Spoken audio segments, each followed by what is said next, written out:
सारे दर्शकों ਨੂੰ मेरी वालों प्रेम भरी नमस्कार। जय गुरुदेव, जय भीम, जय भारत। प्यारे दर्शकों, मैं थोड़ा बिशन दास बैंस देश प्रदेश प्रोग्राम लैके थोड़े सामने पेश होया हाँ और हमेशा की तरह मेरा साथ देने लिए मेरे प्यारे मित्र समाज वीकली के चीफ एडिटर दविंदर चंद्र जी। दविंदर जी, थोड़ा स्वागत है कांची टीवी ते। थैंक यू वेरी मच जी, मेहरबानी। प्यारे दर्शकों, अज असी एक बड़ा ही अहम मसला जिहड़ा हैगा तुहाडे सामने पेश कर रहे हैं, क्योंकि पिछले प्रोग्राम दे विच असी इहदे बारे तुहानूं दस्सिया भी सीगा कि असी एक स्पैशल प्रोग्राम लैके आवांगे और वो ये है कि जिहड़े इंसान दे बुनियादी अधिकार हैं उहदे बारे गल्लां बातां करांगे। और करन तो पहलां ये हैगा कि किसी शायर ने कहा सी कि मुद्दतें गुजर गई यहाँ पर रंजो गम सहते हुए, शर्म सी आती है अब इसको वतन कहते हुए।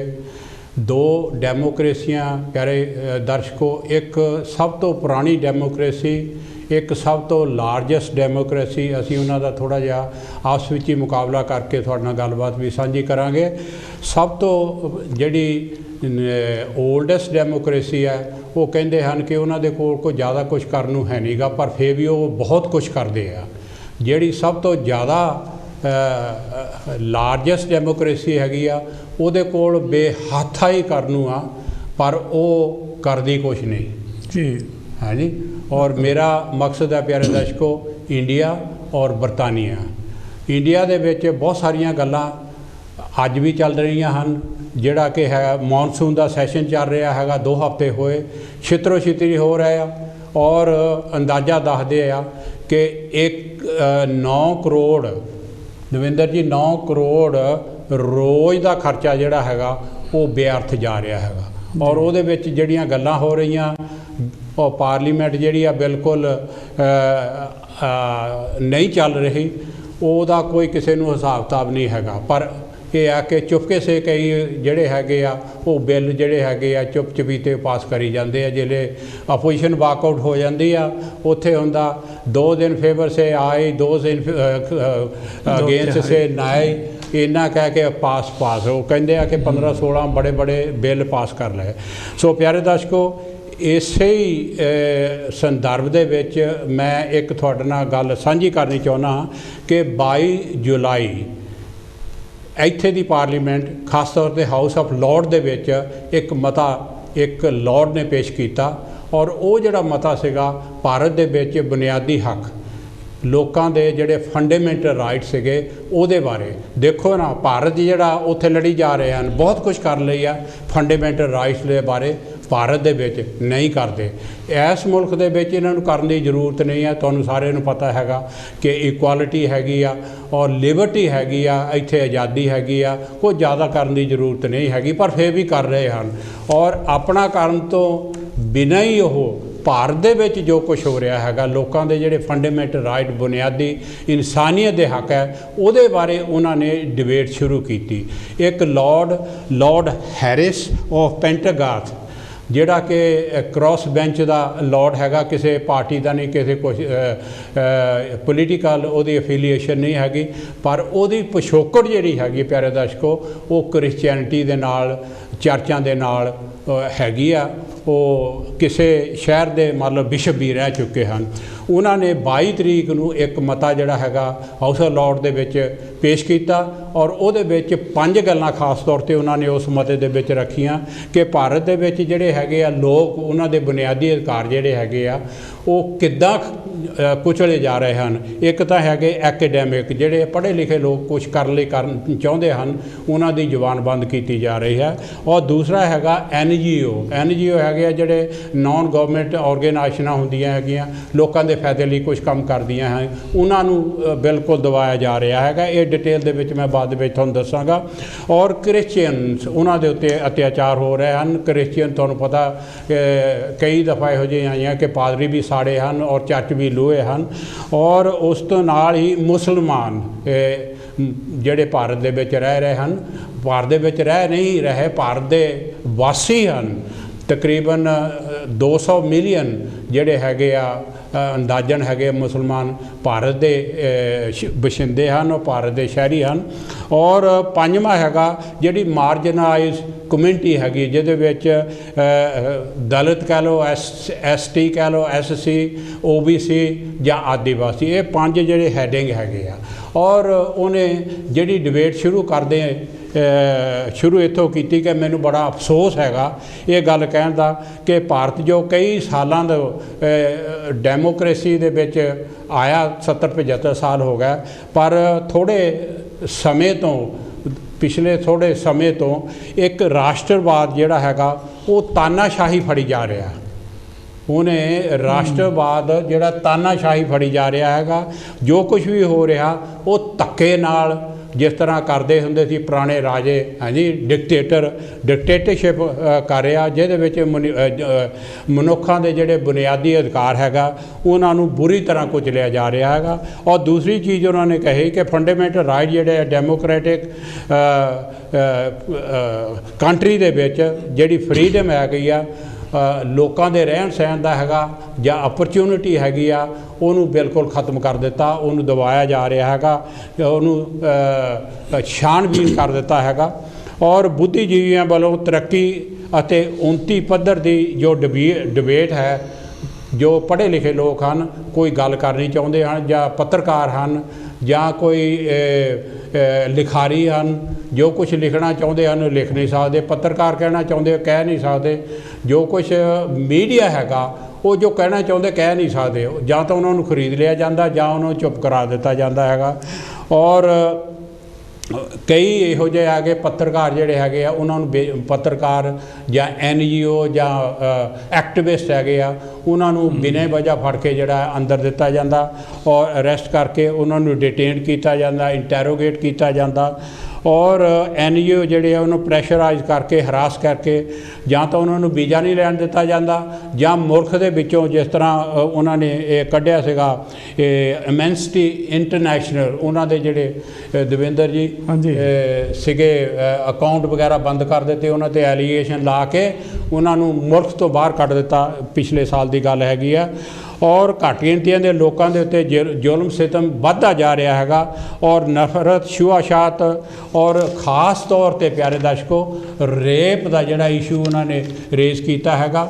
ਔਰ ਨਾਲ ਹੀ ਇਹ ਹੈਗਾ ਕਿ ਵਿਧਾਨ ਦੇ ਵਿੱਚ ਉਹਨਾਂ ਨੇ ਕਿਹਾ ਕਿ ਬਾਬਾ ਸਾਹਿਬ BR ਅੰਬੇਦਕਰ ਨੇ ਇਕੁਐਲਿਟੀ, ਲਿਬਰਟੀ ਔਰ ਜਸਟਿਸ ਬਾਬਾ ਸਾਹਿਬ ਨੇ ਦਿੱਤਾ, ਪਰ ਜੋ ਕੁਝ ਅੱਜ ਹੋ ਰਿਹਾ ਹੈਗਾ ਉਹ ਬਿਲਕੁਲ ਉਹਦੇ ਉਲਟ ਹੋ ਰਿਹਾ। ਉਹਨਾਂ ਨੇ ਬੜੀ ਸਿਫਤ ਕੀਤੀ ਬਾਬਾ ਸਾਹਿਬ ਦੀ, ਕਿਉਂਕਿ ਗ੍ਰੇਜ਼ ਇਨ ਦੇ ਵਿੱਚ ਉਹਨਾਂ ਦਾ ਪੋਰਟਰੇਟ ਲੱਗਿਆ ਸੀਗਾ ਐਸੇ ਪਿਛਲੇ ਮਹੀਨੇ ਦੇ ਵਿੱਚ। ਔਰ ਉੱਥੇ ਇੱਕ ਕਮਰਾ ਵੀ ਪੜ੍ਹਨ ਲਈ ਜੋ ਡਾਕਟਰ ਅੰਬੇਦਕਰ ਰੂਮ ਜਿਹੜਾ ਉਹਦਾ ਨਾਂ ਰੱਖਿਆ ਗਿਆ ਸੀਗਾ।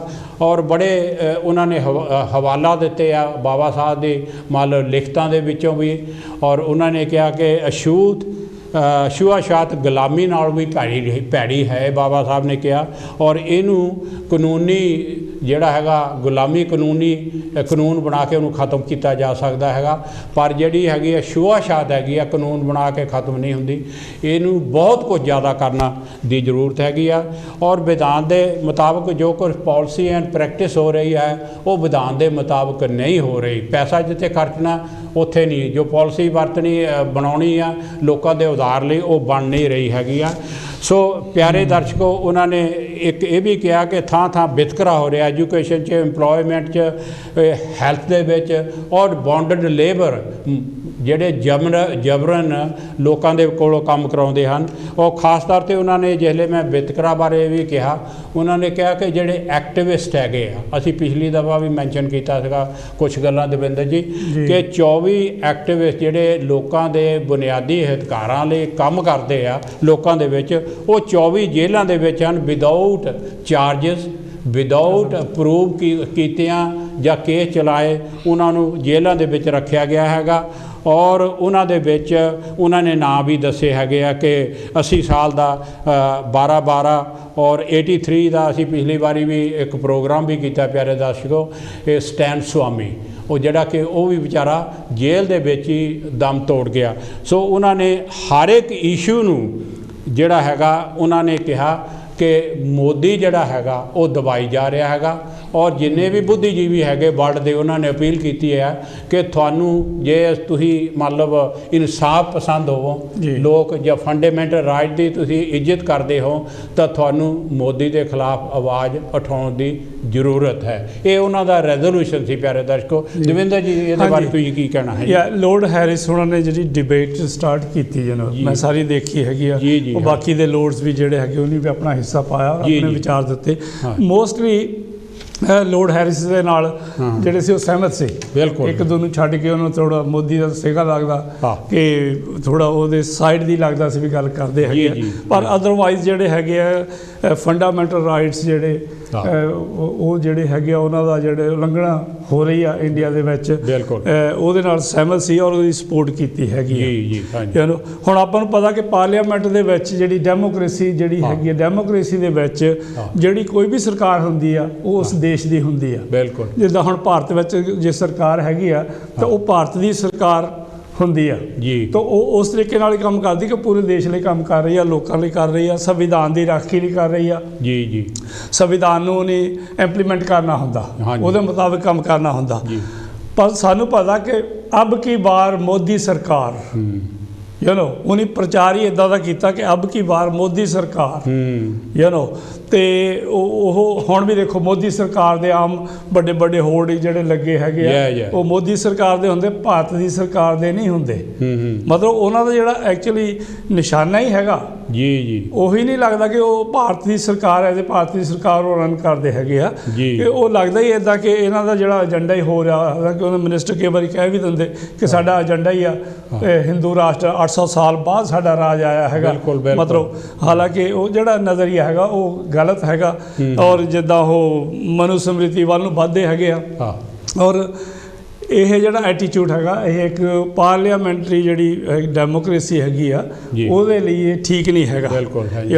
ਔਰ ਇਹ ਚੰਗੀ ਗੱਲ ਆ ਕਿ ਇੰਗਲੈਂਡ ਦੇ ਵਿੱਚ ਆਪਣੇ ਯੂਕੇ ਦੀ ਪਾਰਲੀਮੈਂਟ ਦੇ ਵਿੱਚ ਇੱਥੇ ਡਿਬੇਟ ਹੋਈ ਆ। ਤੁਹਾਨੂੰ ਪਤਾ ਇਸ ਤੋਂ ਪਹਿਲਾਂ ਜਿਹੜੀ ਇਹ ਗੱਲ ਹੈਗੀ ਯੂਨਾਈਟਿਡ ਨੇਸ਼ਨ ਦੇ ਵਿੱਚ ਵੀ ਉੱਠ ਚੁੱਕੀ ਆ। ਕੈਨੇਡਾ, ਅਮਰੀਕਾ ਔਰ ਆਸਟ੍ਰੇਲੀਆ ਦੇ ਵਿੱਚ ਵੀ ਉਹਨਾਂ ਦੀਆਂ ਪਾਰਲੀਮੈਂਟਾਂ ਦੇ ਵਿੱਚ ਵੀ ਇਹ ਚਰਚਾ ਹੋਈ ਇਸ ਚੀਜ਼ ਦੀ।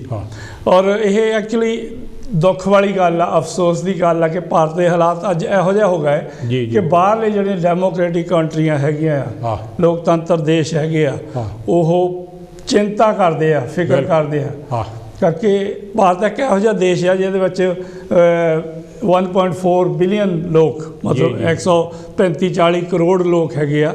ਔਰ ਜੇ ਉੱਥੇ ਸਰਕਾਰ ਜੇ ਉੱਥੇ ਦੀ ਡੈਮੋਕ੍ਰੇਸੀ ਡਿਸਟਰਬ ਹੁੰਦੀ ਆ ਉਹ ਸਾਰੀ ਦੁਨੀਆ 'ਤੇ ਇਫੈਕਟ ਹੋਣਾ ਔਰ ਖ਼ਾਸ ਕਰਕੇ ਜਦੋਂ ਜੇ ਆਪਾਂ ਏਸ਼ੀਆ ਦੀ ਗੱਲ ਕਰੀਏ ਸਾਡੇ ਨਾਲ ਚਾਈਨਾ ਹੈ ਜਿਹੜੀ ਕਮਿਊਨਿਸਟ ਕੰਟਰੀ ਆ, ਫਿਰ ਰਸ਼ੀਆ ਉਹ ਕਮਿਊਨਿਸਟ ਕੰਟਰੀ ਹੈਗੀ ਆ। ਔਰ ਉਹਨਾਂ ਦਾ ਪ੍ਰਭਾਵ ਜਿਹੜਾ ਜਿੱਦਾਂ ਚਾਈਨਾ ਦਾ ਵੀ ਹੈਗਾ ਉਹ ਆਪਣੇ ਪਾਕਿਸਤਾਨ ਦੇ ਉੱਤੇ ਵੀ ਬਹੁਤ ਹੈਗਾ। ਔਰ ਹੋਰ ਵੀ ਜਿਹੜੇ ਅਰਬ ਕੰਟਰੀਆਂ ਵੀ ਹੈਗੀਆਂ। ਮਤਲਬ ਭਾਰਤ ਦੇ ਵਿੱਚ ਇੱਕ ਸਟਰੋਂਗ ਡੈਮੋਕ੍ਰੇਸੀ ਦਾ ਹੋਣਾ ਪੂਰੀ ਦੁਨੀਆ ਵਾਸਤੇ ਆਪਾਂ ਨਾ ਬਹੁਤ ਵਧੀਆ ਹੈਗੀ ਆ। ਪਰ ਆਪਾਂ ਹੁਣ ਗੱਲ ਇੱਥੇ ਹੀ ਕਰਦੇ। ਮੈਂ ਇਹ ਕਹਿੰਦਾ ਵੀ ਜਿਹੜਾ ਇਹ ਚੰਗਾ ਕੀਤਾ ਕਿ ਜਿਹੜੇ ਲੋਰਡ ਹੈਰਿਸ ਹੋਣੀ ਇਹ ਪੁਆਇੰਟ ਉਠਾਇਆ ਕਰਕੇ ਜਿਹੜਾ ਇੱਕ ਇੰਗਲੈਂਡ ਹੈਗਾ, ਯੂਕੇ ਹੈਗਾ ਆ, ਇਹ ਦੁਨੀਆ ਦਾ ਇੱਕ ਸੈਂਟਰ ਹੈਗਾ, ਸਾਰੀ ਦੁਨੀਆ ਨੂੰ ਵਾਚ ਕਰਦੀ ਆ।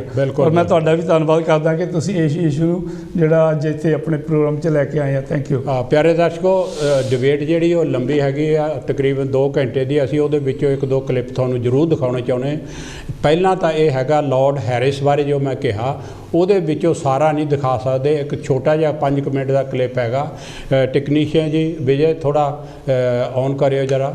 Fighting in support of a politics that tries to honour constitutional values of freedom and equal respect for all citizens is perceived to carry risks for the university. I should also mention, my lord, journalists, 150 were arrested, detained and interrogated between 2010 and 2020. 67 in 2020 alone. NGOs in India, called civil society organizations, are another group who are being put under great pressure. Even before COVID, they were finding it very difficult to obtain visas. Since COVID, they have been harassed by new laws against protesters, and some have had their bank accounts frozen.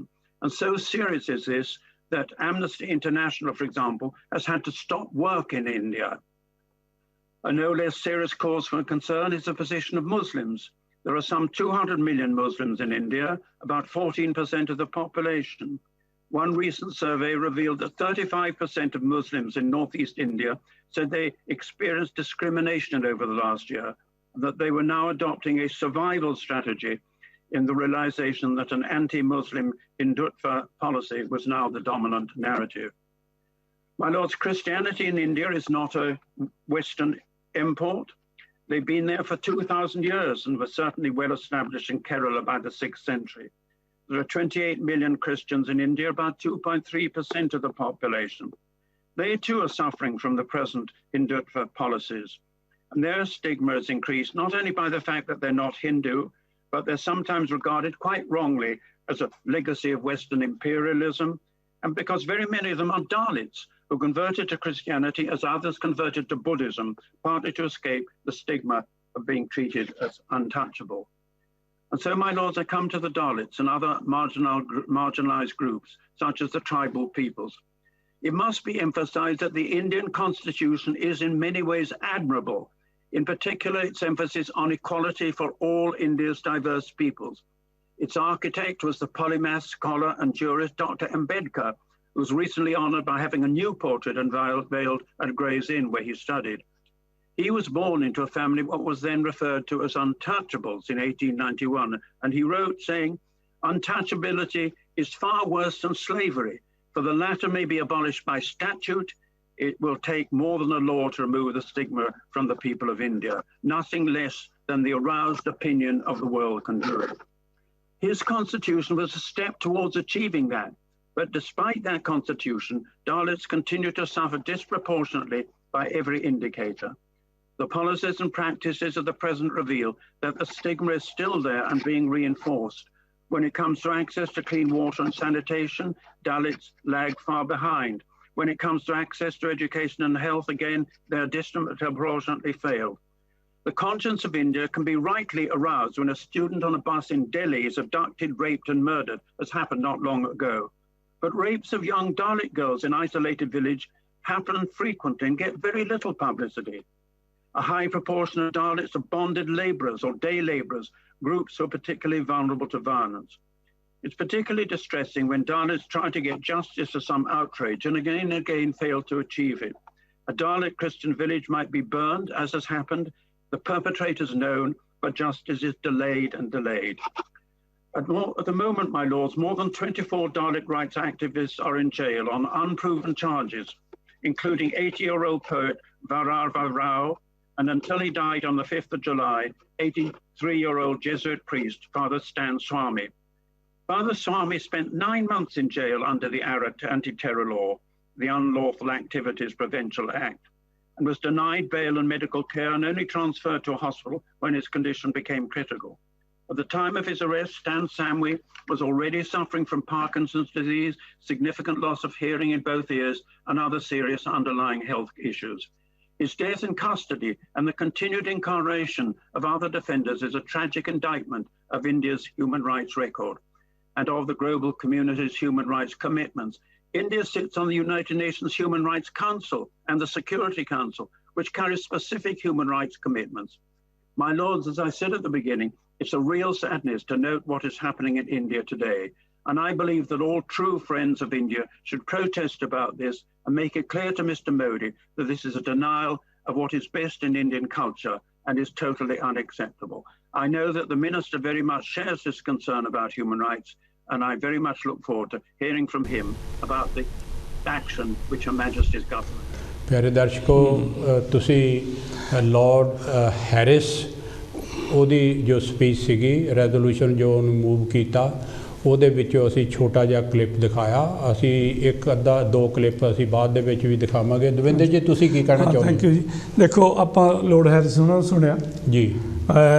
ਹੁਣ ਆਪਾਂ ਜੇ ਦੇਖੀਏ India ਦੀ ਜਿਹੜੀ situation ਹੈਗੀ, India ਦੀ parliament ਹਾਂਜੀ ਹਾਂਜੀ ਔਰ India ਦੇ ਵਿੱਚ ਜਿਹੜੀ ਰਾਜ ਸਭਾ ਜੀ ਉਹ ਵੀ ਉੱਥੇ ਤੇ ਆਪਾਂ ਦੇਖਿਆ ਕਦੀ ਹਿਊਮਨ ਰਾਈਟਸ ਬਾਰੇ ਇੱਦਾਂ ਡਿਬੇਟ ਕਰਦੇ ਜਾਂ ਇਸ ਬਲੰਟਲੀ ਮਤਲਬ ਜਿਹੜੇ ਓਪਨਲੀ ਗੱਲਬਾਤ ਕਰਦੇ ਜੀ। ਹੁਣ ਜੇ ਆਪਾਂ ਗੱਲ ਕਰੀਏ ਜਿਹੜੇ ਰਿਜ਼ਰਵ ਸੀਟਾਂ ਤੋਂ ਗਏ ਹੈਗੇ ਆ ਯੂ ਨੋ 4000 ਤੋਂ ਵੱਧ MLA ਆ ਪੂਰੇ ਇੰਡੀਆ ਦੇ ਵਿੱਚ ਹਾਂਜੀ ਔਰ 131 MP ਆ ਔਰ ਮੌਜੂਦਾ ਸਰਕਾਰ ਦੇ ਵਿੱਚ 83-84 ਜਿਹੜੇ BJP ਗਵਰਨਮੈਂਟ ਦੇ ਵਿੱਚ ਆ ਜਿਹੜੇ MPs ਹੈਗੇ ਸ਼ੁਰੂ ਆਪਣੇ ਜਿਹੜੀ ਰਿਜ਼ਰਵ ਸੀਟਾਂ ਤੋਂ ਗਏ ਆ ਜੀ ਜੀ ਉਹਨਾਂ ਨੇ ਕਦੀ ਆਵਾਜ਼ ਨਹੀਂ ਉਠਾਈ ਕਿ ਸਾਡੇ ਲੋਕਾਂ ਦੇ ਉੱਤੇ ਕੀ ਹੋ ਰਿਹਾ, ਦਲਿਤਾਂ ਦੇ ਕੀ ਹੋ ਰਿਹਾ, ਮਾਈਨੋਰਿਟੀ ਕਮਿਊਨਿਟੀ ਦੇ ਕੀ ਹੋ ਰਿਹਾ ਜਾਂ OBC ਦੇ ਕੀ ਹੋ ਰਿਹਾ, ਕਿੱਦਾਂ ਹੱਕਮਾਰੀ ਹੋ ਰਹੀ ਆ। ਯਾਨੋ ਇਹ ਬਹਾਦਰੀ ਹੈ ਕਿ ਇੱਥੇ ਜਿਹੜੇ ਆਹ ਕੰਟਰੀਆਂ ਜਿਹੜੀਆਂ ਹੈਗੀਆਂ ਇੱਕ ਤਰ੍ਹਾਂ ਦੇ ਕਹੋ ਜਿੱਦਾਂ ਕਹਿੰਦੇ ਵੈਲਫੇਅਰ ਸਟੇਟਸ ਹੈਗੀਆਂ। ਬਿਲਕੁਲ ਬਿਲਕੁਲ। ਔਰ ਇਹ ਲੋਕਾਂ ਦੇ ਹੱਕ ਦੀ ਗੱਲ ਕਰਦੇ ਆ, ਉਹ ਚਾਹੇ ਜ਼ੁਲਮ ਜਿਹੜਾ ਤਸ਼ੱਦਦ ਆ ਉਹ ਦੁਨੀਆ ਦੇ ਕਿਸੇ ਵੀ ਖੁੰਝੇ 'ਤੇ ਹੁੰਦਾ ਹੋਵੇ ਉਹਨੂੰ ਉੱਤੇ ਨਿਗਾਹ ਵੀ ਰੱਖਦੇ ਆ ਔਰ ਹੱਕ 'ਚ ਜਿਹੜਾ ਆਵਾਜ਼ ਵੀ ਬੁਲੰਦ ਕਰਦੇ ਹੈਗੇ। ਦੇਖੋ ਪਿਆਰੇ ਦਰਸ਼ਕੋ, ਲਾਰਡ ਹੈਰਿਸ ਬੋਲ ਰਹੇ ਸਨ ਇਸ ਤਰ੍ਹਾਂ ਸੀਗਾ ਕਿ ਉਹਨਾਂ ਦਾ ਨੌਲੇਜ ਕਿੰਨਾ ਹੈਗਾ ਜੀ, ਉਹਨਾਂ ਨੂੰ ਹਰ ਇੱਕ ਚੀਜ਼ ਦਾ ਪਤਾ ਭਾਰਤ ਦੇ ਵਿੱਚ ਜੋ ਕੁਝ ਹੋ ਰਿਹਾ। ਬਿਲਕੁਲ। ਔਰ ਉਹ ਕਿਸ ਤਰ੍ਹਾਂ ਪਤਾ ਹੈਗਾ, 2-3 ਜਿਹੜੇ ਹੈਗੇ ਚੈਨਲ ਹੈਗੇ ਆ। ਇੱਕ ਤਾਂ ਪਿਆਰੇ ਦਰਸ਼ਕੋ ਜੋ ਤੁਸੀਂ ਇੱਥੇ ਕਹਿੰਦੇ ਹੋ, ਜੋ ਕਰਦੇ ਹੋ ਜਾਂ ਉਹਨਾਂ ਨਾਲ ਗੱਲਬਾਤ ਕਰਦੇ ਹੋ ਜਾਂ ਇੱਥੇ ਅੰਬੇਦਕਰਾਈ ਆਰਗੇਨਾਈਜ਼ੇਸ਼ਨਾਂ ਜਾਂ ਦੂਸਰੀਆਂ ਜਿਹੜੀਆਂ ਕੋਈ ਵੀ ਆਰਗੇਨਾਈਜ਼ੇਸ਼ਨਾਂ ਹੈਗੀਆਂ ਕੰਮ ਕਰਦੀਆਂ, ਇਹਨਾਂ ਦੇ ਨਾਲ ਤਵਲਕ ਰੱਖਦੀਆਂ ਥੋੜ੍ਹਾ ਬਹੁਤ, ਕਿਉਂਕਿ ਮੈਂ ਖੁਦ ਆਪ ਜਿਸਲੇ ਕੌਂਸਲ 'ਚ ਸੀਗਾ, ਹੁਣ ਵੀ ਇਹ ਆ ਕਿ ਕਦੀ ਤਾਈਂ MP ਜਾਂ ਕੋਈ ਕੁਛ ਵੀ ਹੈ ਸਾਡੀ ਉੱਥੇ ਬਹਿਸ ਹੁੰਦੀ ਸੀ ਔਰ ਇਹੋ ਜਿਹਾ ਇਸ਼ੂ ਅਸੀਂ ਲੇਬਰ ਪਾਰਟੀ ਦੀ ਮੀਟਿੰਗਾਂ 'ਚ ਅਸੀਂ ਰੇਜ਼ ਕਰਦੇ ਸੀਗੇ, ਕਿਉਂਕਿ ਗਰਾਊਂਡ ਲੈਵਲ ਤੋਂ ਚੱਲ ਕੇ ਉੱਪਰ ਤੱਕ ਗੱਲ ਜਾਂਦੀ। ਇੱਕ ਤਾਂ ਇਹ ਚੈਨਲ ਆ, ਦੂਸਰਾ ਚੈਨਲ ਇਹ ਹੈ ਕਿ ਇਹੋ ਜਿਹੇ ਬੰਦੇ ਜਿਹੜੇ ਲਾਰਡਸ ਹੈਗੇ ਆ ਉਹ ਸਾਡੇ ਜਾਂ ਹੋਰ ਕਿਸੇ ਨਾਲ ਇੰਨਾ ਮਿਕਸਅਪ ਨਹੀਂ ਹੁੰਦੇ। ਉਹ ਜਿਹੜਾ ਮੀਡੀਆ ਹੈਗਾ, ਟੈਲੀਵਿਜ਼ਨ ਹੈਗਾ, ਅਖਬਾਰਾਂ ਹੈਗੀਆਂ, ਇੰਟਰਨੈਟ ਹੈਗੀ ਆ, ਉਹਦੇ ਕੋਲੋਂ ਇਨਫੋਰਮੇਸ਼ਨ ਲੈਂਦੇ ਆ ਔਰ ਹੀ ਇਜ਼ ਵੈਰੀ ਵੈਰੀ ਨੌਲੇਜੇਬਲ ਔਰ ਵੈਲ ਨੋਨ। ਲਾਰਡ ਹੈਰਿਸ ਹੈਗਾ ਕਿ ਫੰਡਾਮੈਂਟਲ ਰਾਈਟਸ ਦੇ ਉਹ ਆਵਾਜ਼ ਉਠਾਉਣ ਲਈ।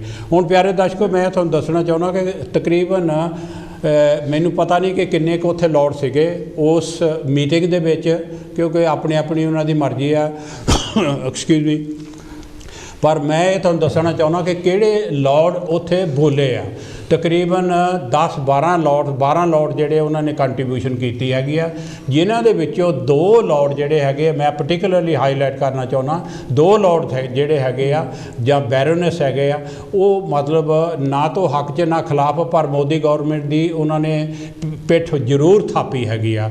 ਉਹਨਾਂ ਦੇ ਵਿੱਚ ਦੇਖੋ ਲਾਰਡ ਹੈਰਿਸ ਤਾਂ ਮੈਂ ਤੁਹਾਨੂੰ ਪਹਿਲਾਂ ਹੀ ਮੈਂਸ਼ਨ ਕਰਤਾ, Lord Harris of Pentregarth, Baroness Watkins Tavistock, Lord Hussain, ਉਸ ਤੋਂ ਬਾਅਦ ਲਾਰਡ ਭਿੱਖੂ ਪਾਰੇਖ, ਇਹ ਇੰਡੀਅਨ ਹੈ ਜਿਹਨੇ ਕਿ ਮੋਦੀ ਦੀ ਪਿੱਠ ਬਹੁਤ ਪੂਰੀ ਆ ਔਰ ਕਿਹਾ ਕਿ ਬਹੁਤ ਵੱਡੀਆਂ ਨੌਕਰੀਆਂ ਦੇ ਉੱਤੇ ਜਿਹੜੇ ਹੈਗੇ ਆ ਅਨਟੱਚੇਬਲਸ ਆ ਜਾਂ ਸ਼ਡਿਊਲ ਕਾਸਟ ਉਹ ਪਹੁੰਚ ਗਏ ਹੈਗੇ ਆ। ਔਰ ਬੈਰੋਨਸ ਸਾਂਡੀ ਬਰਮਾ ਆਈ ਨੋ ਹਰ, ਜਿਹੜਾ ਹੈਗਾ ਭਿੱਖੂ ਪਾਰੇਖ ਹੈ, ਮੈਂ ਪਰਸਨਲੀ ਦੋਹਾਂ ਨੂੰ ਜਾਣਦਾ। ਸਾਂਡੀ ਬਰਮਾ ਜਿਹੜੀ ਹੈਗੀ ਆ, ਸ਼ੀ ਇਜ਼ ਫਰੋਮ ਲੈਸਟਰ, ਪਰ ਉਹ ਸਾਡੇ ਬੁਲਰਹੰਟਨ ਦੇ ਵਿੱਚ ਇੱਕ ਦਫਾ ਪਾਰਲੀਮੈਂਟ ਦੇ ਉਹ ਸੀਟ 'ਤੇ ਖੜੀ ਵੀ ਹੋਈ ਸੀਗੀ। ਔਰ ਸਾਂਡੀ ਬਰਮਨ ਨੇ ਵੀ ਇਹ ਨਹੀਂ ਐਕਸੈਪਟ ਕੀਤਾ ਕਿ ਜੈਸ ਉੱਥੇ ਇੰਡੀਆ ਦੇ ਵਿੱਚ ਇਨਕੁਆਲਿਟੀ ਹੁੰਦੀ ਆ, ਪਰ ਉਹਨੇ ਇਹ ਗੱਲ ਜ਼ਰੂਰ ਕਹੀ ਆ ਕਿ ਜੇ ਤੁਸੀਂ ਇਨਕੁਆਲਿਟੀ ਦੀ ਗੱਲ ਕਰਦੇ ਆ, ਇਕੱਲੇ ਇੰਡੀਆ ਦੀ ਨਾ ਕਰੋ, ਗਲੋਬਲ ਦੀ ਗੱਲ ਕਰੋ ਔਰ ਸਾਰਿਆਂ ਦੇ ਉੱਤੇ ਮਤਾ ਲਿਆ ਕੇ ਜਿਹੜਾ ਹੈਗਾ ਉਹਦੀ ਡਿਸਕਸ਼ਨ ਕਰੋ, ਹੈ ਜੀ। ਔਰ ਅਰਲ ਆਫ ਸੈਂਡਵਿਚ और Lord Cashman, Lord Singh, Lord Alton of Liverpool और Baroness Northover, Lord Collins of हाईवे, Lord Ahmad of Wimbledon, he is a minister of her majesty the government. ਜਿਹੜਾ ਹੈਗਾ ਲਾਰਡ ਅਹਿਮਦ ਹੈਗਾ, ਇਹ ਹਿਊਮਨ ਰਾਈਟ ਦਾ ਮਿਨਿਸਟਰ ਹੈਗਾ। ਇਹਦੇ ਬਾਰੇ ਵੀ ਤੁਹਾਨੂੰ ਕਲਿੱਪ ਦਿਖਾਵਾਂਗੇ ਔਰ ਥੋੜ੍ਹਾ ਜਿਹਾ ਮੈਂ ਸਮਰੀ ਬਣਾਈ ਹੋ, ਕਿਉਂਕਿ ਸਾਰਿਆਂ ਦੀ ਸਪੀਚ ਨਹੀਂ ਤੁਹਾਨੂੰ ਦੱਸ ਸਕਦੇ ਜੋ ਕੁਝ ਉਹਨਾਂ ਨੇ ਕਿਹਾ। ਮੇਨ ਪੁਆਇੰਟ ਜਿਹੜੇ ਆ ਦਵਿੰਦਰ ਜੀ, ਮੈਂ ਉਹ ਜਿਸ ਤਰ੍ਹਾਂ ਪਹਿਲਾਂ ਮੈਂ ਦੱਸਿਆ ਸੀਗਾ, ਇਹਨਾਂ ਦੇ 10-12-14 ਪੁਆਇੰਟ ਹੈਗੇ। ਦੇਖੋ ਜਿਨ੍ਹਾਂ ਨੇ ਇੰਨੇ ਪੁਆਇੰਟ ਰੇਜ਼ ਕੀਤੇ ਹੈਗੇ ਆ, ਮੈਂ ਸਮਝਦਾ ਕਿ ਉਹ ਤੁਹਾਡੇ ਸਾਹਮਣੇ ਜ਼ਰੂਰ ਰੱਖੇ ਜਾਣ। ਉਹਨਾਂ ਦੇ ਵਿੱਚ ਇਹ ਹੈਗਾ ਕਿ ਭਾਰਤ ਦੇ ਵਿੱਚ ਹਿਊਮਨ ਰਾਈਟ ਦੀ ਜਿਹੜੀ ਸਿਚੁਏਸ਼ਨ ਆ, ਉਹ ਹਰ ਇੱਕ ਨੇ ਜਿਹੜੇ ਹੈਗੇ 10 ਬੋਲੇ ਆ ਹੱਕ ਦੇ ਵਿੱਚ। ਉਹਨਾਂ ਨੇ ਕੀ ਕਿਹਾ ਭਾਰਤ ਦੇ ਵਿੱਚ ਹਿਊਮਨ ਰਾਈਟ ਦੀ ਸਿਚੁਏਸ਼ਨ। ਔਰ ਕੋਰੇਗਾਂव ਜਿਹੜਾ ਅਸੀਂ ਪ੍ਰੋਗਰਾਮ ਕਰਦੇ ਹਾਂ ਕੋਰੇਗਾਂव ਦੇ ਵਿੱਚ ਭੀਮਾ ਕੋਰੇਗਾਂव ਦੇ ਵਿੱਚ 2 ਸਾਲ ਪਹਿਲਾਂ ਜਿਹੜੀ ਖੱਪ ਪਈ ਸੀ ਔਰ ਉੱਥੇ ਦੇ ਕਈ ਜਿਹੜੇ ਸੀਗੇ ਉਹ ਹਾਲੇ ਤੱਕ ਵੀ ਫੜੇ ਹੋਏ ਜੇਲ੍ਹਾਂ ਦੇ ਵਿੱਚ ਹਨ। ਆਦੀਵਾਸੀ ਜਿਨ੍ਹਾਂ ਦੇ ਵਿੱਚ ਅਸੀਂ ਪਹਿਲਾਂ ਵੀ ਮੈਂਸ਼ਨ ਕੀਤਾ ਸਟੈਨ ਸਵਾਮੀ ਜਿਹੜਾ ਉਹ 83 ਈਅਰ ਦਾ ਸੀਗਾ। ਡਿਸਕ੍ਰਿਮੀਨੇਸ਼ਨ ਇਨ ਐਜੂਕੇਸ਼ਨ ਇੰਪਲੋਇਮੈਂਟ ਹੈਲਥ ਔਰ ਸਲੇਵ ਲੇਬਰਿੰਗ ਔਰ ਰੇਪ ਇਹਦੇ ਬਾਰੇ ਵੀ ਅਸੀਂ ਦੁਬਾਰਾ ਤੁਹਾਡੇ ਨਾਲ ਗੱਲ ਕਰਾਂਗੇ। ਭਾਰਤ ਦੇ ਵਿੱਚ ਦਲਿਤ ਔਰਤਾਂ ਜਾਂ ਸ਼ਡਿਊਲ ਟਰਾਈਬ ਔਰਤਾਂ ਦਾ ਜਿਹੜਾ ਜਾਂ ਬੱਚੀਆਂ ਦਾ ਰੇਪ ਹੁੰਦਾ ਉਹਦੇ ਬਾਰੇ ਵੀ ਉਹਨਾਂ ਨੇ ਬੜਾ ਹਾਈਲਾਈਟ ਕੀਤਾ। ਔਰ ਡਿਨਾਇਲ ਆਫ ਜਸਟਿਸ ਜੋ ਇਨਸਾਫ ਹੈ ਭਾਰਤ ਦੇ ਵਿੱਚ ਮਿਲਣਾ ਚਾਹੀਦਾ ਉਹ ਲੋਕਾਂ ਨੂੰ ਨਹੀਂ ਮਿਲ ਰਿਹਾ ਹੈਗਾ, ਕੋਰਟਾਂ ਦੇ ਵਿੱਚ ਵੀ ਨਹੀਂ ਮਿਲ ਰਿਹਾ ਹੈਗਾ ਔਰ ਡਿਲੇ ਕੀਤਾ ਜਾ ਰਿਹਾ। Delay of justice is no justice ਉਹਨਾਂ ਨੇ ਇਹ ਗੱਲ ਕਹੀ ਆ। Atrocities on minorities Sikhs Muslims Dalit ਈਸਾਈ ਜੋ ਵੀ ਘੱਟ ਗਿਣਤੀਆਂ ਦੇ ਲੋਕ ਆ ਉਹਨਾਂ ਦੇ ਉੱਤੇ ਅਟਰੋਸਿਟੀਜ਼ ਹੈ। ਔਰ CNN ਜਿਹੜਾ ਕਿ ਸ਼ਹਿਰੀਅਤ ਦਾ ਕਾਨੂੰਨ ਜਿਹਦੇ ਵਿੱਚ ਸ਼ਾਹੀਨ ਬਾਗ ਦੇ ਵਿੱਚ ਦਿੱਲੀ ਦੇ ਵਿੱਚ ਲਖਨਊ ਦੇ ਵਿੱਚ ਬੰਬੇ ਦੇ ਵਿੱਚ ਕਰਨਾਟਕਾ ਦੇ ਵਿੱਚ ਧਰਨੇ ਮਾਰੇ ਬੈਠੀਆਂ ਰਹੀਆਂ ਔਰਤਾਂ ਬੱਚੇ ਔਰ ਉਹਦੇ ਬਾਰੇ ਵੀ ਉਹਨਾਂ ਨੇ ਗੱਲ ਕੀਤੀ। ਇੰਟੀਮੀਡੇਸ਼ਨ ਆਫ ਹਿਊਮਨ ਰਾਈਟਸ ਐਕਟੀਵਿਟੀਜ਼ ਜਿਹੜੇ ਹਿਊਮਨ ਰਾਈਟਸ ਦੀ ਗੱਲ ਕਰਦੇ ਆ ਉਹਨਾਂ ਨੂੰ ਮਤਲਬ ਦਬਾਇਆ ਜਾ ਰਿਹਾ ਹੈਗਾ ਔਰ ਉਹਨਾਂ ਦੇ ਉੱਤੇ ਨਜਾਇਜ਼ ਕੇਸ ਚਲਾਏ ਜਾ ਰਹੇ ਹਨ। ਔਰ ਐਮਨੈਸਟੀ ਇੰਟਰਨੈਸ਼ਨਲ ਜਿਹੜੇ ਉਹਨਾਂ ਨੂੰ ਵੀ ਬਾਹਰ ਕੱਢਿਆ। ਲਾਰਡ ਹੈਰਿਸ ਤੁਹਾਡੇ ਸਾਹਮਣੇ ਹੁਣੇ ਦੱਸ ਕੇ ਗਏ ਹੈਗੇ ਆ। NGO ਜਿਹੜੇ ਹੋਰ ਆਰਗੇਨਾਈਜੇਸ਼ਨ ਇਹੋ ਜਿਹੀਆਂ ਕੰਮ ਕਰਦੀਆਂ ਔਰ ਉਹਨਾਂ ਦੇ ਨਾਲ ਕਿਸਾਨ ਅੰਦੋਲਨ ਦਾ ਵੀ ਪਿਆਰੇ ਦਰਸ਼ਕੋ ਉਹਨਾਂ ਨੇ ਬਿਆਨ ਕੀਤਾ ਹੈਗਾ ਔਰ ਅਨਟਚੇਬਿਲਿਟੀ ਸ਼ੁਆਸ਼ਾਤ ਦਾ ਵੀ ਬਿਆਨ ਕੀਤਾ ਹੈਗਾ। ਕਸ਼ਮੀਰ ਦਾ ਮਸਲਾ ਖਾਸ ਤੌਰ ਤੇ ਉਹਨਾਂ ਨੇ ਲਿਆਂਦਾ ਕਿ ਜਿਹੜਾ ਹੈਗਾ ਆਰਟੀਕਲ 35A ਜਿਹੜਾ ਸਸਪੈਂਡ ਕਰਕੇ ਉੱਥੇ ਦੇ ਪੋਲੀਟੀਸ਼ੀਅਨ ਜਿਹੜੇ ਅਰੈਸਟ ਕੀਤੇ ਗਏ ਸੀ, ਦਫਾ 44 ਲਾਈ ਗਈ ਸੀ, ਇੰਟਰਨੈਟ ਬੰਦ ਕੀਤਾ, ਜੋ ਕੁਝ ਵੀ ਉਹਨਾਂ ਨੇ ਉੱਥੇ ਕੀਤਾ ਹੈਗਾ ਇਹਦਾ ਵੀ ਪਿਆਰੇ ਦਰਸ਼ਕੋ ਉਹਨਾਂ ਨੇ ਬਿਆਨ ਕੀਤਾ ਹੈਗਾ। ਸੋ ਇਹ ਜਿਹੜੇ ਸਾਰੇ ਗੱਲਾਂ ਹੈਗੀਆਂ ਇਹ 10 ਲॉर्ड्स ਨੇ ਬਾਰ-ਬਾਰ ਇਹਨਾਂ ਦੇ ਉੱਤੇ ਗੱਲਾਂ ਬਾਤਾਂ ਕੀਤੀਆਂ। ਦਵਿੰਦਰ ਜੀ ਕੀ ਕਹਿਣਾ ਚਾਹੁੰਦੇ ਕੁਛ? ਥੈਂਕ ਯੂ ਵੈਰੀ ਮਚ ਯਾਰ, ਬਹੁਤ ਸੋਹਣਾ ਤੁਸੀਂ ਐਕਸਪਲੇਨ ਕਰ ਦਿੱਤਾ। ਮੇਰੇ ਖਿਆਲ ਕਿ ਇੱਕ ਆਪਾਂ ਕਲਿੱਪ ਹੋਰ ਦੇਖ ਲਈਏ ਫਿਰ ਆਪਾਂ ਬਾਅਦ ਚ ਗੱਲ ਕਰਦੇ ਹਾਂ। ਬਿਲਕੁਲ ਬਿਲਕੁਲ ਹਾਂਜੀ, ਆਪਣੇ ਕੋਲ ਟਾਈਮ ਥੋੜਾ ਰਹੀ ਜਾਂਦਾ ਹੈ। ਬਿਲਕੁਲ ਹਾਂਜੀ ਦਵਿੰਦਰ ਜੀ ਕਲਿੱਪ ਦਿਖਾਇਓ। ਲਾਰਡ ਓਲਟਨ ਜਿਹੜਾ ਹੈਗਾ ਉਹਦਾ ਜੋ ਕੁਝ ਕਹਿ ਰਿਹਾ ਹੈ ਉਹ ਪਿਆਰੇ ਦਰਸ਼ਕੋ ਜ਼ਰੂਰ ਸੁਣਿਓ। This important debate. India, as he said, is a truly great country and for which I too have great affection and admiration.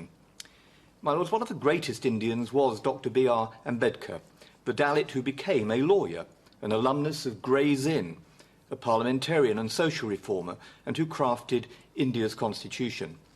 Last month I was honoured to take part in the unveiling of a new portrait and the opening of a room at Gray's Inn dedicated to the only Indian ever to be awarded such an honour. Dr. Ambedkar's great-grandson, Sujat Ambedkar, was present. Santosh Doss and Ali Malik QC, Master Treasurer of Gray's Inn, the Federation of Ambedkarite and Buddhist Organisations UK, all deserve our congratulations for bringing this project to fruition. For all Indian citizens, the story of Dr. Ambedkar and his constitution is an inspiring route out of enforced misery, a pathway out of servitude, a roadmap to emancipation, to justice and equality. It signposts the way to social, economic and political justice, to liberty of thought, expression, belief, faith and worship, equality of status and of opportunity, and above all, the fraternity and dignity of its citizens. But, as Dr. Ambedkar once said, if I find the Constitution being misused, I shall be the first to burn it. He would surely be greatly disturbed that millions of Dalit and tribal people still remain excluded from their rights guaranteed in that constitution, and that the BJP government has presided over the steady erosion of those hard-won gains. Take the incarceration of human rights defenders and academics and lawyers referred to earlier, in jail without bail or prospect of an early trial. Dr. Anand Telutumde, Dr. Ambedkar's great-grandson-in-law, is one of those incarcerated without bail. He is aged 71. Those jailed in the Bhima Koregaon case have consistently and robustly denied the charges against them, yet some have been in jail for years without bail under dubious sedition laws bequeathed, regrettably, by the British on trumped-up charges and on flawed evidence. Many are elderly and have medical health conditions. Along with Dr. Telutumbe, the 80-year-old human rights activist and poet, Varavarma Rao, the 60-year-old trade unionist, activist and lawyer, Sudha Bharadwaj, all of them are languishing in jail. All of them are in extreme danger of catching the COVID virus in jail, and all have been denied bail.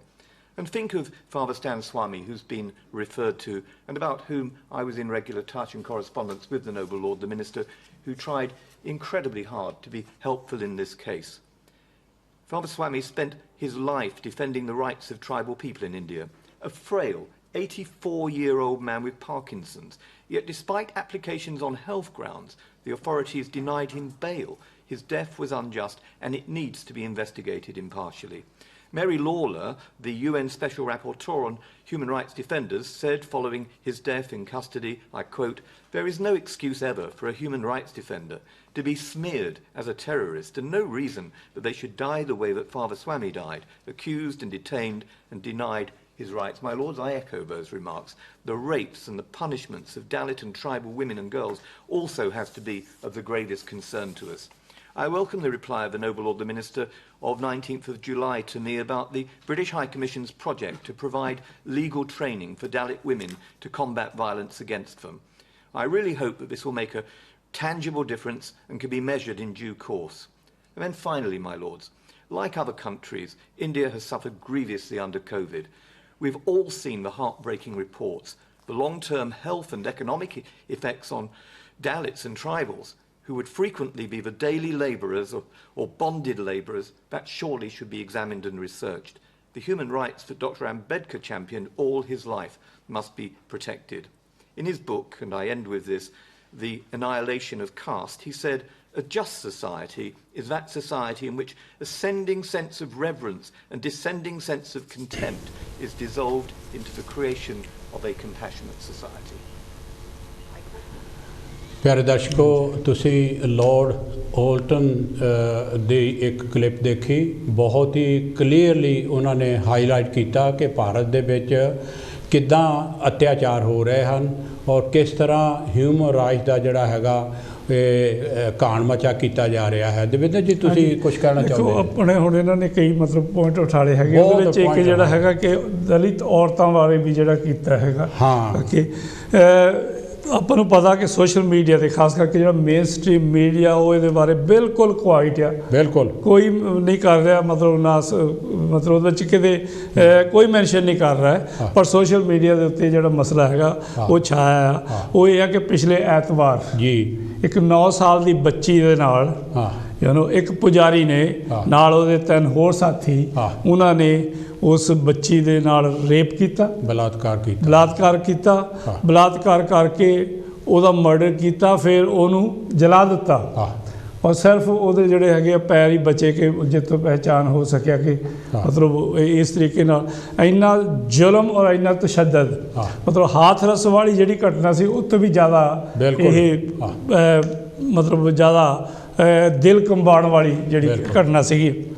ਔਰ ਉਹਦੇ ਵਿੱਚ ਦੇਖੋ ਦਲਿਤ ਬੱਚੀ ਹੋਣ ਕਰਕੇ ਜਿਹੜਾ social media ਤੇ ਉਹਦੇ ਵਿੱਚ ਤਾਂ ਹੈ ਗੱਲ ਕਰਦੇ ਜਿਹੜੇ, ਪਰ ਜਿਹੜਾ ਮੇਨ ਸਟ੍ਰੀਮ ਹੈ ਉਹ ਬਿਲਕੁਲ ਕੁਆਇਟ ਹੈਗਾ।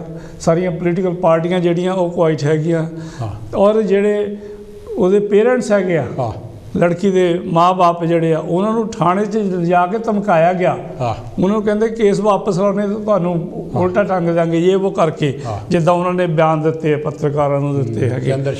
ਫਿਰ ਚੰਦਰ ਸ਼ੇਖਰ ਭੀਮ ਆਰਮੀ ਵਾਲਿਆਂ ਨੇ ਕਾਫੀ ਉਹਦੇ ਵਿੱਚ ਹਿੱਸਾ ਲਿਆ ਔਰ ਚੰਦਰ ਸ਼ੇਖਰ ਨੂੰ ਜਦੋਂ ਪਤਾ ਲੱਗਾ ਉਹਨੇ ਉਦੋਂ ਹੀ ਟਵੀਟ ਕੀਤਾ ਔਰ ਉਹਨੇ ਕਿਹਾ ਕਿ ਮੈਂ ਆਊਂਗਾ। ਫਿਰ ਮੰਡੇ ਵਾਲੇ ਦਿਨ ਉਹ ਸੋਮਵਾਰ ਆਇਆ ਉੱਥੇ ਕਰਕੇ। ਆਪਾਂ ਨੂੰ ਪਤਾ ਜਦੋਂ ਹਾਥਰਸ ਦਾ ਵੀ ਕੇਸ ਸੀਗਾ ਨਾ, ਉਹਦੇ ਵਿੱਚ ਵੀ ਭੀਮ ਆਰਮੀ ਦਾ ਰੋਲ ਬਹੁਤ ਸੀ।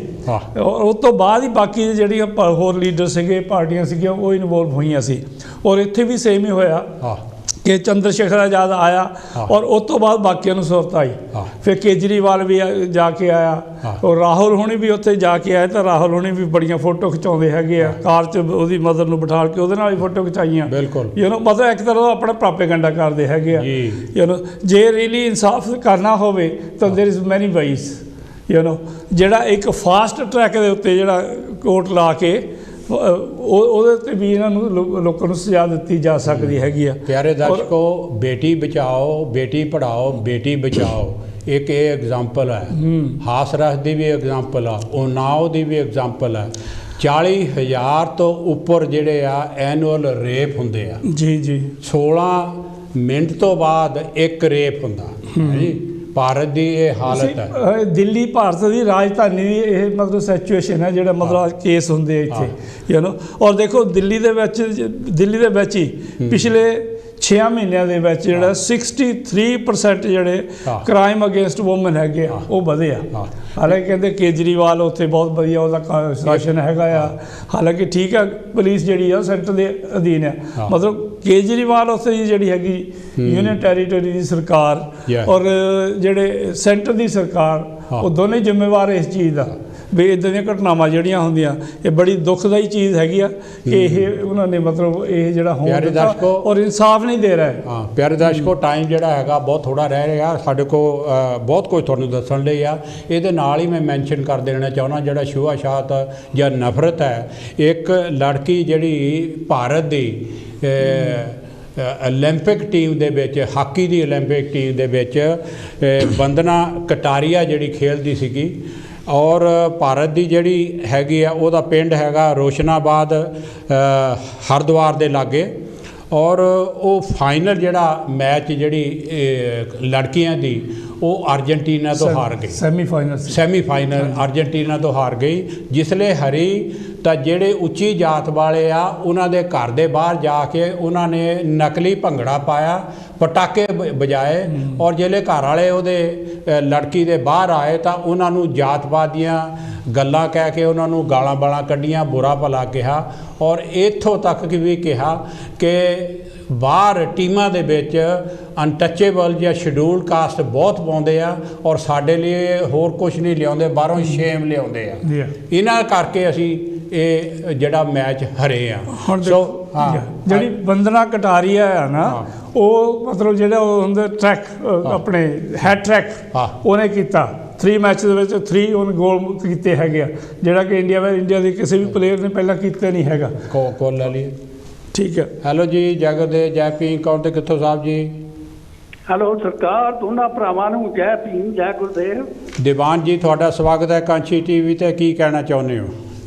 ਸਰ ਜੀ, ਇਹ ਜਿਹੜਾ ਨਰਕਸਤਾਨ ਚੱਲ ਰਿਹਾ ਭਾਰਤ ਦੇ ਵਿੱਚ ਉਹਦੇ ਬਾਰੇ ਚੰਦ ਜੜਿਆਲਵੀ ਜੀ ਨੇ 1981 ਦੇ ਵਿੱਚ ਗੀਤ ਲਿਖਿਆ ਸੀ। ਸ਼ਾਰਟ ਕਰਿਓ। ਮੈਂ ਉਸ ਗੀਤ ਨੂੰ ਰਿਕਾਰਡ ਕਰਾਇਆ ਸੀ ਤੇ ਮੈਂ ਇਹ ਹਾਲਾਤ ਦੱਸਣੇ ਚਾਹੁੰਦਾ ਜੀ। ਸ਼ਾਰਟ ਕਰਿਓ, ਟਾਈਮ ਥੋੜਾ ਆ।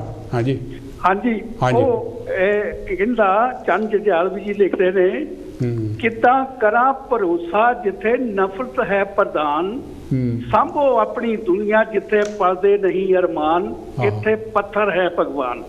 ਲੋਕੀ ਪੱਥਰਾਂ ਨੂੰ ਪੂਜ ਰਹੇ ਆ, ਇਨਸਾਨਾਂ ਦੀ ਵੈਲਿਊ ਨਹੀਂ। ਕਹਿੰਦਾ ਇਸ ਦੁਨੀਆ ਤੋਂ ਬੜੀ ਦੂਰ ਹੈ ਬਸਤੀ ਪ੍ਰੇਮ ਦੀ ਬਸਤੀ, ਕਤਲ ਹੁੰਦੀ ਇੱਥੇ ਲੱਖ ਦਿਲਾਂ ਦੇ ਅਰਮਾਨਾਂ ਦੀ ਹਸਤੀ, ਇਨਸਾਨਾਂ ਦਾ ਜਾਮਾ ਪਹਿਨੀ ਫਿਰਦੇ ਨੇ ਸ਼ੈਤਾਨ, ਇੱਥੇ ਪੱਥਰ ਹੈ ਭਗਵਾਨ। ਵਾੜ ਖੇਤ ਨੂੰ ਖਾਈ ਜਾਵੇ ਬੇਪਰਵਾਹ ਇੱਥੋਂ ਦਾ ਰਾਖਾ, ਜਦ ਮਾਲੀ ਖੁਦ ਕਲੀਆਂ ਮਸਲੇ ਕਿਸੇ ਕੀ ਪਰਵਾਸਾ, ਅੰਨੀ ਬੋਲੀ ਦਿਸੇ ਅਦਾਲਤ ਅਦਲ ਹੈ ਲਹੂ ਲੁਹਾਨ, ਇੱਥੇ ਪੱਥਰ ਹੈ ਭਗਵਾਨ। Thank you. ਚਾਂਦੀ ਦੀ ਟਣਕਾਰ ਦੇ ਥੱਲੇ ਜੋਬਨ ਨਿਤ ਵਕੇਂਦਾ, ਅੰਨੀ ਪੈ ਗਈ ਇਸ ਦੁਨੀਆ ਤੇ ਪਿਆਰ ਨੂੰ ਕੌਣ ਪੁੱਛੇਂਦਾ, ਦੋ ਪਰਛਾਵੇਂ ਇੱਕ ਦੂਜੇ ਨੂੰ ਮਿਲਣੇ ਲਈ ਹੈਰਾਨ, ਇੱਥੇ ਪੱਥਰ ਹੈ ਭਗਵਾਨ। Thank you Diwan ji, thank you, very nice, to the point, very nice. ਪਿਆਰੇ ਦਰਸ਼ਕੋ, ਅਸੀਂ ਹੁਣ ਵੌਇਸ ਆਫ ਇੰਡੀਆ ਔਰ ਵੈਰੀ ਨਾਈਸ ਕੰਟਰੀਬਿਊਸ਼ਨ। ਪਿਆਰੇ ਦਰਸ਼ਕੋ, ਅਸੀਂ ਵੈਰੀ ਕੁਇਕਲੀ ਟੈਕਨੀਸ਼ੀਅਨ ਜੀ ਜਿਹੜਾ ਇੱਕ ਲਾਸਟ ਕਲਿੱਪ ਹੈਗਾ ਉਹ ਤੁਸੀਂ ਔਨ ਕਰਿਓ। ਇਹ ਹੈਗਾ ਪਿਆਰੇ ਦਰਸ਼ਕੋ ਲਾਰਡ ਅਹਿਮਦ ਜਿਹੜਾ ਕਿ ਮਿਨਿਸਟਰ ਆਫ ਹਿਊਮਨ ਰਾਈਟਸ ਹੈਗਾ ਇੱਥੇ ਦੀ ਗੌਰਮੈਂਟ ਦਾ, ਔਰ ਜਿਹਦਾ ਕਿ ਗੱਲਬਾਤ ਭਾਰਤੀ ਗੌਰਮੈਂਟ ਦੇ ਨਾਲ ਵੀ ਹੁੰਦੀ ਰਹਿੰਦੀ ਆ, ਉਹ ਥੋੜ੍ਹਾ ਜਿਹਾ ਬਿਆਨ ਕਰੂਗੇ। That go behind the inclusion of a particular country. It does not mean that we do not raise issues of human rights with countries across the world. Turning to human rights in India specifically, the UK government engages on a range of human rights matters. The Noble Lord, Lord Hussain, mentioned Kashmir, and I assure the Noble Lord we continue to raise issues including the detention of leaders within Kashmir. And we were heartened by the fact that Prime Minister Modi invited some of those leaders from within the state to join him with Delhi. And it is very much a first step, we believe, in the state of progress within Kashmir. But we continue to monitor and, of course, work with the government of India in ensuring whether it was the issues of the internet being suspended or the release of those held in political detention, an early resolution in this regard. Through our High Commission and network of Deputy High Commissions, we work with union and indeed importantly state governments and with NGOs to build capacity and share expertise. And let me assure Noble Lords, I have visited India on 2 occasions since my appointment, specifically as the Minister for India, and human rights have formed a regular part of my engagement directly with Indian counterparts in Delhi. We look towards the Indian government, of course, through its constitution, to continue to uphold the freedoms and rights which are guaranteed within its constitution and by the international instruments to which India is also a signatory. And where we have direct concerns, let me assure Noble Lord, whether it's on human rights defenders, whether it's on the issue, as the Noble Lord Alton mentioned, on Father Swami, which and his passing is a point of deep regret for all of us. And I noted as such, and indeed mentioned the passing of Father Swami in a particular statement I put out at that time. And I assure the Noble Lord Alton that we did raise this matter directly with the Indian authorities.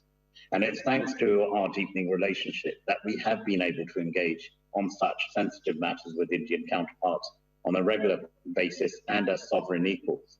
The government of India also, I assure you, raises direct concerns with us.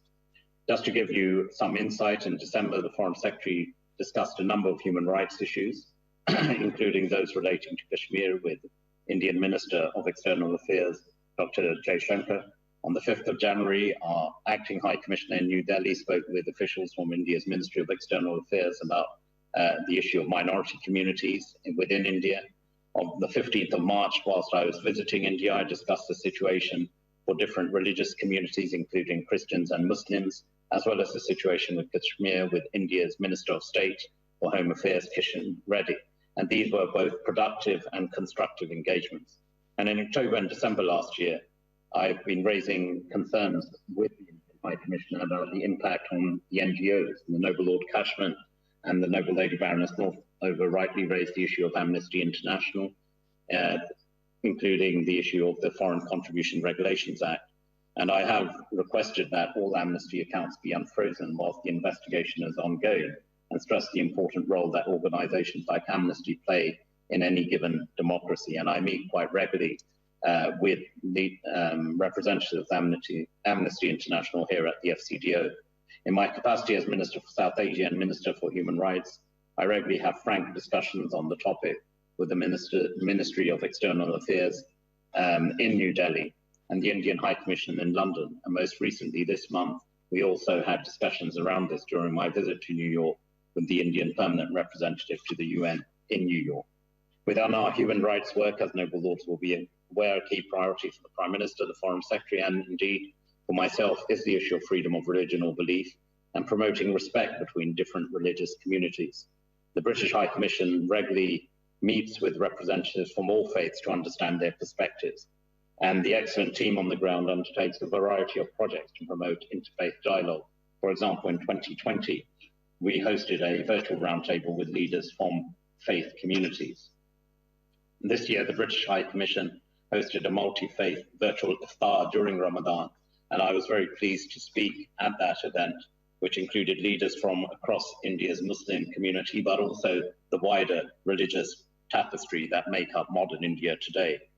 We continue to support interfaith leadership programs for a cohort of emerging Indian faith leaders, creating a dialogue, which I know the Noble Lord of Harrys will appreciate, to tackle shared challenges and promote not just tolerance, but respect. The Noble of the Sandwich and the Noble Lord Singh also raised the issue, as did the Noble Lord Orton, of the situation with the Dalit community. Our recent project work with the Dalits has included the provision of legal training for over 2,000 Dalit women to combat domestic violence, and the creation of the first ever network of Dalit women human rights defenders trained as paralegals, and we will continue our support in this respect.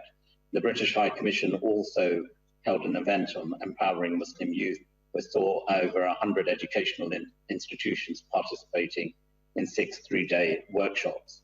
Turning to the issues, the Noble Lady Baroness Verma, the Noble Lady Baroness Northover, and the Noble Lord Collins raised of both academic and journalist freedom, I'm sure Noble Lords will agree that academia and a free media are 2 further elements of a successful democratic society.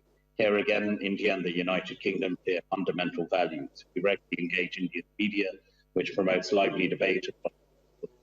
I know so because I've been challenged directly during my visits by members of the India media fraternity. The annual South Asian Journalist Fellowship Program under our flagship Chevening brand is also central to our activity in this regard and has been since 2012. And we also engage India's academic community. Expanding academic cooperation is amongst the principal aims of the 2030 roadmap, which has been agreed between the 2 prime ministers. And I regularly speak at universities. Indeed, I spoke in one of my earlier visits at a Muslim university when visiting India. My lords, to conclude this particular debate, let me assure Noble Lords that we will continue to engage with India across a series of areas, including on issues of trade. I note what the Noble Lord Cashman and others have said about the issue of human rights within the context of our future trade agreements.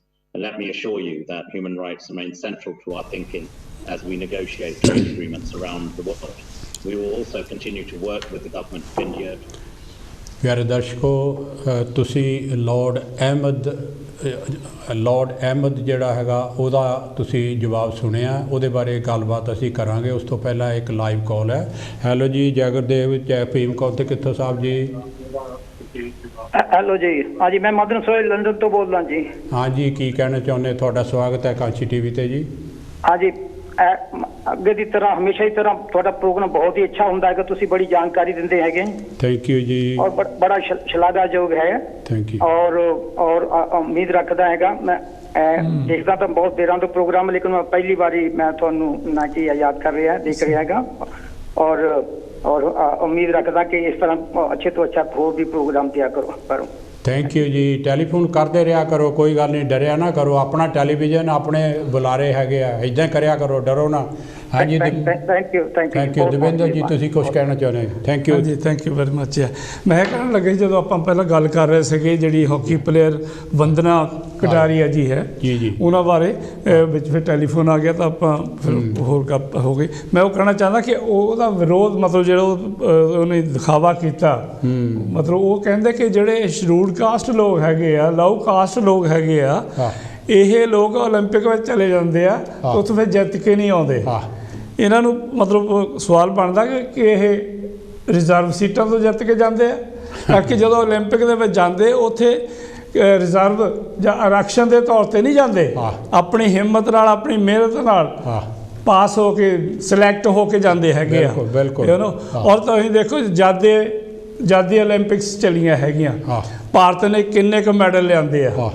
ਜਦੋਂ ਤੋਂ ਬਹੁਜਨ ਸਮਾਜ ਦੇ ਜਿਹੜੇ ਨੌਜਵਾਨ ਹੈਗੇ, ਲੜਕੇ ਲੜਕੀਆਂ ਹੈਗੇ, ਉਹ ਹਿੱਸਾ ਲੈਣ ਲੱਗੇ ਆ, ਉਦੋਂ ਤੋਂ ਹੀ ਇੰਡੀਆ ਕੋਈ ਜਿਹੜੇ ਹੈਗੇ ਆ ਗੋਲਡ ਮੈਡਲ ਜਾਂ ਦੂਸਰੇ ਮੈਡਲ ਜਿਹੜੇ ਹੈਗੇ ਤਗਮੇ ਉਹ ਲੈਣ ਲੱਗੇ ਆ। ਹਾਕੀ 41 ਸਾਲ ਬਾਅਦ। ਬਿਲਕੁਲ। ਹਾਕੀ ਦਾ ਉਹ ਵੀ ਬ੍ਰੌਂਜ਼ ਮੈਡਲ ਹੀ ਆਇਆ। ਬਿਲਕੁਲ। ਉਹ ਵੀ 40-41 ਸਾਲ ਬਾਅਦ ਆਪਣੇ 1980 ਦੇ ਵਿੱਚ ਆਇਆ ਸੀਗਾ ਜੀ। ਸੋ ਇਹ ਹਾਲ ਹੈਗਾ। ਪਰ ਜਿਹੜੇ ਲੋਕ ਤਰੱਕੀ ਵੀ ਕਰਦੇ, ਜਿਹੜੇ ਸਾਡੇ ਸਮਾਜ ਵਿੱਚੋਂ, ਬਹੁਜਨ ਸਮਾਜ ਵਿੱਚੋਂ, ਉਹ ਵੀ ਇਹਨਾਂ ਕੋਲ ਜਾਣੇ ਹੁੰਦੇ। ਹੈਲੋ ਜੀ, ਜੈ ਗੁਰਦੇਵ, ਜੈ ਭੀਮ ਕੌਰ ਤੇ ਕਿੱਥੋਂ Sahib ji. Very quickly time ਖਤਮ ਹੋ ਰਿਹਾ ਜੀ। ਹਾਂਜੀ, ਜੱਸਲ ਜੀ ਕੀ ਕਹਿਣਾ ਚਾਹੁੰਦੇ ਹੋ? ਵੈਰੀ ਕੁਇਕਲੀ ਟਾਈਮ ਖਤਮ ਹੋ ਰਿਹਾ। हाँ जी, जय गुरुदेव जी, जय भीम जी। जय गुरुदेव। बोलो बोलो, टाइम है नहीं ਹੁਣ। मैं क्विकली कह रहा कि बहुत सोहना तुसी प्रोग्राम दे रहे हैं। Thank you. एक लोगों ਨੂੰ ਜਿਹੜੀ ਜਾਣਕਾਰੀ ਦੇ ਰਹੇ ਆ बहुत अच्छी और लोगों ਨੂੰ भी ਸੁੱਤਿਆਂ ਨੂੰ ਜਾਗਣਾ ਚਾਹੀਦਾ। और मैं एक गल ये भी कहना कि ये जानकारी ਜਿਹੜੀ ਆ ਇਹੋ ਜਿਹੀਆਂ ਗੱਲਾਂ ਸਿੱਖ ਚੈਨਲਾਂ ਨੂੰ ਵੀ ਦੱਸਣੀਆਂ ਚਾਹੀਦੀਆਂ। और मैं भी कहना कि कंशी टीवी ਨੂੰ भी ਉਹਨਾਂ ਨਾਲ ਜੋ ਬੇਇਨਸਾਫੀ ਹੁੰਦੀ ਆ ਜ਼ਰੂਰ कंशी टीवी ਤੇ ਦੱਸਣੀ ਚਾਹੀਦੀ ਆ। ਇਹ ਸਾਰੇ ਚੈਨਲ ਜਾਂ ਆਪਾਂ ਦੱਸਾਂਗੇ ਤਾਂ ਫੇਰ ਕੋਈ ਹੋ ਸਕਦਾ ਆ। ਬਿਲਕੁਲ। ਥੈਂਕ ਯੂ ਵੈਰੀ ਮਚ ਜੀ। ਥੈਂਕ ਯੂ ਜੀ, ਥੈਂਕ ਯੂ ਜਸਲ ਜੀ। Very good. ਮੈਂ ਕਹਿੰਦਾ ਕਿ ਪਹਿਲਾਂ ਇਹਨਾਂ ਤੋਂ ਪਹਿਲਾਂ ਮਦਰ ਸਰੋਜ ਜੀ ਦਾ ਵੀ ਟੈਲੀਫੋਨ ਆਇਆ ਸੀ ਲੰਡਨ ਤੋਂ। ਮਤਲਬ ਮੈਂ ਉਹਨਾਂ ਨੂੰ ਕਹਿਣਾ ਚਾਹੁੰਦਾ ਕਿ ਉਹ ਵੀ ਰੈਗੂਲਰ ਫੋਨ ਕਰਿਆ ਕਰਨ, ਬਾਕੀ ਕਾਫੀ ਉਹਨਾਂ ਕੋਲ ਬਹੁਤ ਗਿਆਨ ਹੈਗਾ, ਬਹੁਤ ਨੌਲੇਜੇਬਲ ਪਰਸਨ ਹੈਗੇ ਆ। ਬਾਕੀ ਤਾਂ ਇਹੀ ਹੈ ਕਿ ਜਿਹੜੇ ਹੁਣ ਆਪਣਾ ਟਾਈਮ ਹੋ ਰਿਹਾ ਤਾਂ ਇਸ ਕਰਕੇ ਜ਼ਿਆਦਾ ਹੁਣ ਆਪਾਂ ਗੱਲ ਕੋਈ ਕਰ ਨਹੀਂ ਸਕਦੇ। ਪਿਆਰੇ ਦਰਸ਼ਕੋ, ਵੈਰੀ ਬਰੀਫਲੀ 1 ਮਿੰਟ ਰਹਿੰਦਾ ਹੈਗਾ। ਜਿਹੜਾ ਲਾਰਡ ਅਹਿਮਦ ਨੇ ਦੱਸਿਆ ਕਿ ਭਾਰਤੀ ਗੌਰਮੈਂਟ ਦੇ ਨਾਲ ਸਾਡੀ ਲਗਾਤਾਰ ਗੱਲਬਾਤ ਹੁੰਦੀ ਰਹਿੰਦੀ ਆ। ਹਿਊਮਨ ਰਾਈਟ ਦੇ ਜਿਹੜੇ ਇਸ਼ੂ ਆ, ਅਸੀਂ ਪਹਿਲਾਂ ਵੀ ਜਿਹੜੇ ਮੈਂਸ਼ਨ ਕੀਤੇ, ਉਹ ਸਾਰਿਆਂ ਦੇ ਬਾਰੇ ਉਹਨੇ ਗੱਲਬਾਤ ਕੀਤੀ ਆ ਕਿ ਮਿਨਿਸਟਰਾਂ ਦੇ ਨਾਲ ਸਾਡੀ ਗੱਲਬਾਤ ਹੁੰਦੀ ਰਹਿੰਦੀ ਆ। ਔਰ ਗਾਹੇ ਬਗਾਹੇ ਉਹ ਜਿਹੜੇ ਇਸ਼ੂ ਹੈਗੇ ਹਿਊਮਨ ਰਾਈਟ ਦੇ, ਉਹ ਭਾਰਤ ਦੇ ਜਾਂ ਤਾਂ ਗੌਰਮੈਂਟ ਦੇ ਨਾਲ, ਮਿਨਿਸਟਰਾਂ ਦੇ ਨਾਲ, ਜਾਂ ਉੱਥੇ ਦੇ ਜਿਹੜੇ ਹੈਗੇ ਆ ਅਫਸਰ ਉਹਨਾਂ ਦੇ ਨਾਲ ਉਹ ਰੇਸ ਕਰਦੇ ਰਹਿੰਦੇ ਹਨ, ਜਾਂ ਉਹ ਡਾਇਰੈਕਟਲੀ ਖੁਦ ਆਪ ਇਨਵੋਲਵ ਹੁੰਦੇ ਹਨ, ਜਾਂ ਭਾਰਤ ਦੇ UK ਦੇ ਜਿਹੜੇ ਹਾਈ ਕਮਿਸ਼ਨਰ ਆ ਉਹ ਉੱਥੇ ਦੀ ਗੌਰਮੈਂਟ ਦੇ ਨਾਲ ਗੱਲ ਕਰਦੇ ਹਨ। ਸੋ ਪਿਆਰੇ ਦਰਸ਼ਕੋ, ਇੰਨੇ ਹਾਈ ਲੈਵਲ ਦੀ ਜਿਹੜੀ ਆ ਇਹੋ ਜਿਹੀ ਡਿਬੇਟ ਹੈਗੀ ਆ, ਉਹ ਬਹੁਤ ਘੱਟ ਹੁੰਦੀ ਹੈ। ਜੇ ਹੁੰਦੀ ਤਾਂ ਉਹਦਾ ਕੋਈ ਨਾ ਕੋਈ ਮੈਨੇ ਹੁੰਦਾ ਹੈ। ਔਰ ਉਹ ਜਿਹੜੀ ਹੈ ਗੱਲਬਾਤ ਇੱਥੇ ਹੋ ਰਹੀ ਆ, ਅਸੀਂ ਕਰ ਰਹੇ ਹਾਂ, ਇਹ ਭਾਰਤ ਤੱਕ ਵੀ ਜਾਏਗੀ ਕਿਉਂਕਿ YouTube ਤੇ ਪੈ ਜਾਣਾ ਡਾਇਰੈਕਟ ਹੈਗਾ। ਔਰ ਭਾਰਤ ਗੌਰਮੈਂਟ ਦੇ ਕੋਲ ਵੀ ਜਾਏਗੀ।